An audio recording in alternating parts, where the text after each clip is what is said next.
Giglog won! This is the camera. I've got to get a new wire. This is number one of what I've moved my face off the screen, so all I'm looking at is my beautiful, beautiful Viper that I made. Giglog 1. For people who discover my channel because of my music, which is hopefully one day the plan, because I don't really want to start a new channel. I like science fiction and toy robots. I got a Thundertron, everybody. Oh! I saw it in the box a little while ago and I was like, oh, I'm not sure about it. It just doesn't look very good. And then I saw Waspington's review that said it comes really mistransformed in the box, and trust me, once you get it out you will like it. I like it. Oh, it's very good. Giglog. I've digressed into robots far too early. It's not about the robots. Last night I went On a Mission. On a Mission is a strictly kind of a drum and bass event, which is run by my friend Justin, another guy I think, and I used to teach Justin for roller hockey when I was like 14 years old, so I've known him when he was like 14 years old. He's 30 now, so I've known him a long time, and he booked me for doing this event. And really I just want to do, this is just going to be me after, I say every event, but when I go and do stuff I think I might just talk about it because that's kind of what YouTube's for. So he booked me for the event. I haven't played in 2 years. That's a lie. I played at 24/7, but there was about 6 people there by the time I'd finished at 24/7 for the old school. And I really enjoyed it because it was beautiful and the sound system was great and the monitors were really good, so I knew exactly what was going on, and it was nice to just play on a big rig again. But the mixer was from 1972, and there was good and there was bad and there was, you know, stuff. So I got there last night and got Helena a cheapy ticket for going into the hardcore room and went to the main arena. And the production in the main arena was just fucking phantasmagorical. Properly, seriously good. Big hall, moved the speaker system further back. This is the place where I go to roller discos, because I play the roller hockey thing. We used to go to roller discos and get pissed and look at sort of 20-year-old university girls that thought, let's go to a roller disco, dressed up all 80s in spandex and lycra. Steady and getting old. Oh, talk about losing your train of thought. Anyway, so I've been to this venue before loads of times, but to walk in there and see the lights and the smoke and bass, you know, even if you love drum and bass and you listen to it in the car or around your friend's house and stuff like that, you know how those bottom notes, those big lovely bottom notes that are supposed to be big and rich and clear and shake the air in your lungs, disappear and just aren't there? When you go to a nightclub, it's just... So I'd been in there 30 seconds, and to be honest with you, on the way in the queue, all you could hear outside was the bass resonate in the air. Magic. And the plan was, go upstairs, drop your stuff off, come back down here because we don't really want the system on for too long, and then about 10 to 5 to go upstairs and turn the decks on. So we went upstairs and had a little look around, and MC Smash was there that I met quite a while ago, and I remember when I did with MC Smash, he said to me afterwards, that was fucking brilliant, I really enjoyed that.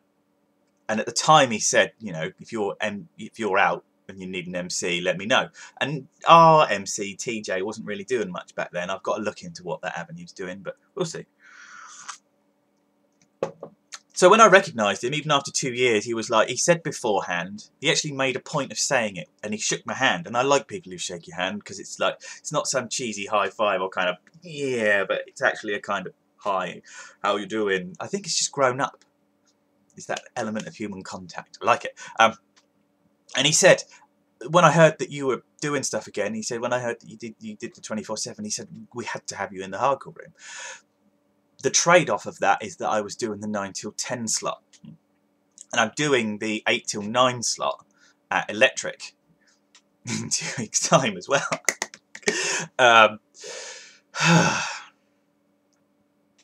So he's explaining all of this stuff, and he said, what you do is do 8 till 9. You're on for an hour. Everyone else is getting sort of 45 minutes, but we just wanted you back. And I did a back-to-back with Luke Watsy, and I've known Luke for ages because he used to work in the record shop where I bought a lot of my stuff from, and he plays the 90s happy hardcore that I love from back in the day. So we did a back-to-back, and he's been in for 2 weeks, and we've written a record together and that sort of stuff. It's getting there. It's pretty good. It needs that sort of... I need to do me some learning so I can get that professional polish on the end of it. But that was it. And I got a CD out and I just stuck it in the machine. I said, can I just make sure the monitors are all right? And I just want to hear that it's working because I'm first on, so there's no time to fix any problems. He went, yeah, fine. So I turned it up a little bit and he was like, and then he picked up his microphone and ripped into his microphone. It didn't, but you get me. We didn't turn it off again. Luke came up sort of 10 minutes later. I'd mixed 3 or 4 tunes, had a whale of a time just being on a proper rig again. Walked out into the dance floor and didn't realise how much the bass was kicking the face off the dance floor, but not in the DJ booth. It's really nicely positioned and set up. So in Vega system, so it had loads and loads of low end. It was fucking awesome. It was loud, but it needed more top end, but that's just... It's 2 o'clock in the morning. You're all like, oh, all you want to hear is the hi-hats and the kicks and know what song it is, and that's pretty much as defined as it needs to be. So anyway, me and Luke, this is at like 20 to 9, half past 8, 20 to 9. Me and Luke are having a proper old jam up. Room's empty. They've not even bothered switching on the lights behind us or anything like that. It's just white lights on. You can see, and it's just me and Luke. Just look, fucking sound system, brilliant. And then the time to actually come, it was 10:02 and they turned all the lights off and the geezer at the back came over and went, you can really go for it now if you want. So we turned the system right up and people started to pop in, and there was maybe 6 or 8 people for the first 15 minutes. But it was just nice to be in that atmosphere. It was just nice to be in that zone again. And then we just played, and I played sort of newy stuff and Luke played some happy hardcore from sort of the day, and I was just like, yeah, because we'd agreed that the first bit of it, because that's what we're at, we played the first half hour, 40 minutes, which was really piano based hardcore tunes, whether it be old school or new school, but we did that really kind of 90s piano sound, like that came in the acid house movement and stuff like that, just for, I'm assuming, you know. And then Smashy came up, the MC, and he's all like, the next DJs aren't coming. We were like, okay, so you need to play till the next lot of DJs turn up. Okie dokie. We played till 9:30, 9:45, something like that. And do you know the best thing? This is going to sound so... It's going to make me sound viciously narcissistic, but I don't care. People came up. People came up to the DJ booth. One stupid girl, a couple of stupid things came up. This is like first set of the night, so we're sort of warming things up. You can't get too hard into it too soon because there are only a finite amount of ultimate hardcore records. And if you start playing the same tunes over and over again in the night, then people will get bored and everyone has to have their golden hit of the night. You can't just go along and play Anthem smashing. Because it doesn't work like that. I think that's just grown-up DJing and sort of not stealing the limelight and making sure you get asked back a second time and that sort of thing. So you can play the odd few, but not rinse your set out with it. But one girl came up, she's like, have you got anything harder? And I'm like, it's 9:30 in the evening, I'm playing 180 BPM happy hardcore. How much harder do you want for this time of night? What are you looking for? And then the room got really dark, they turned all the lights off, all it was the beamy lights, and they had a nice smoke machine, and going quite well, and people are really enjoying it. And then I had the glorious task of looking up and just seeing. It wasn't full, but there was enough people that, and they were all dancing. And me and Luke were doing 1 each at this point, and I said to Luke, do 2 each. And I must admit, this is a cheeky fuck move on me, because I practiced a few kind of, this track goes with this track, and you can chop around and shit like that, and use the. I was watching some other videos. Gamma. I watched Gamma's video basically, and he uses the mid a lot, kind of but to chop the music in. You have to be vicious with it because obviously the cue on a mid fader is quite soft. So you go from soft to mid, and it takes the whole. So you've really got. But I did all that. I did one track. I did Over For Me by Gamma into Motherfucking Monster by Gamma and Dougal. But because the two are so similar, if you just hit the right point, when the loop of Over For Me comes in and it's really, really fast, it's actually over the bass line of Motherfucking Monster. And the two, when you play them together, it just sounds wicked. And I've tried it like on internet radio and stuff like that, because I do Crafty Radio. www.craftyradio instead of the Hardcore Underground show on Wednesday nights from 9 till 10 when Hardcore Underground isn't on. And I did it. I just waited for the bit, dropped the track, and so it's going, oh, you're over me, darling, I love you, but can't you see? And then you chop it, it's a motherfucking monster, and then bring it back in, and you'll get the plan. People went fucking crazy. They really, really liked it. So later on, when I did my two together, I did Like a Rainbow. And then I did, if you're not musically minded, you won't understand, but I did one track that everybody likes. And then I did a Darren Styles track afterwards, and the Darren Styles track's got a really nice sort of breakbeat when it comes in. So that really cut through the mix of the other tune that I did. And it just worked really well. So I'm actually and cutting in the bits that I want instead of letting the whole thing, which gave it a more the DJ's doing something perspective in the sound that's coming out to the audience. I've read quite a lot into this stuff and watched a lot of videos, and it's good to understand these things, why people like what they like.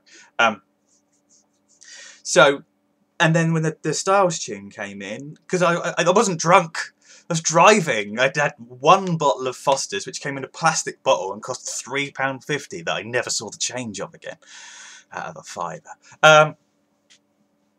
But it worked for that time. And when I dropped the Styles track, I'm like, come on, sing, you fuckers. And they did. Whether it was me or whether they were just really in the zone or whether it was just approaching 10 o'clock and things were going quite well, or for whatever reason, everyone that was in that room sang the words to the Darren Styles track.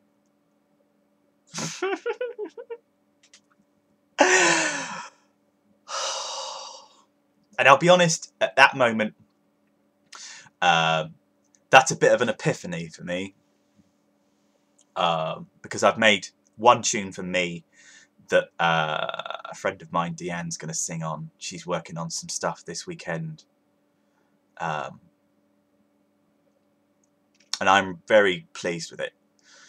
I mean, it needs work, as in it needs a really good mix, and I'll probably talk to Alex, who lives here, and see if he can come up here and sit next to me on my speakers and hear what he does, as opposed to doing it down in the super duper studio, because the reference is so different down there, and I need to be able to learn to be self-sufficient and learn what's going on. And then if they got the opportunity to go in a really good studio to soak that up while it's there, but in order to be successful, I need to be able to do it here. I need to learn the basics that then I can polish what I do. And it's a genuine epiphany. It's when I think that a year ago, how miserable my videos were and how life went up the fucking swanny and all that sort of stuff, and 12 months later I did what I did last night. I can't live without that. It's just brilliant. Oh, it's just so good. The only thing I have to really, really work on now, I got another booking out of it, by the way. So, and of course the glory of all of this is this genuine buzz of exhilaration that I'm feeling right now, right this second. I get to do again in 2 weeks with a completely different style of music on my own. It's not back to back, it's just me and tunes, and yes, it's playing the early slot, but yes, it'll be playing the early slot on a lovely big sound system with loads of bass going on, and just those glorious opportunities where you don't just get to go and hear the tunes the way you want to hear them in a club, but you get to play them, and you get to watch the smile on people's faces, and you get to watch them bounce up and down, and frankly, also, let's be honest, the fucking crackle in there is just incredible. I know I'm 38 years old, but Jesus fuck, the women are brilliant. This is it. There are two priorities. Yeah. There's a couple more, but there are two things that are really important at the moment. I wish the Enterprise 1350 was one of them. It was something that I will get into as I can. But I'm going to work hard at work and make the business work. And I'm going to work hard at home and make music work. Because I'll be honest with you, I'm quite good at it. I'm a fucking arsehole, but there's very few things I've ever been good at. Very few things I've ever really been able to knuckle down and be better and fucking be the best. Because I'm so far from the best on most opportunities that it's just a fucking waste of time even thinking about it. But in this I can. So I'm taking this opportunity. So Giglog 1. I went on a mission and it was fun and I loved it, and it can only get better. Everything is totally cup half full now. So this has been SMS number 1, or indeed Dave SMS now, which is my musical sort of haunt, because I can't just be SMS anymore because we're missing 2 of the crew. I don't think they'd mind. I might talk to Shawnee about it. But next up, the track that I wrote when Dee put some vocals over. See what goes on from there. And now I've got to really downstage everything by looking for the off button.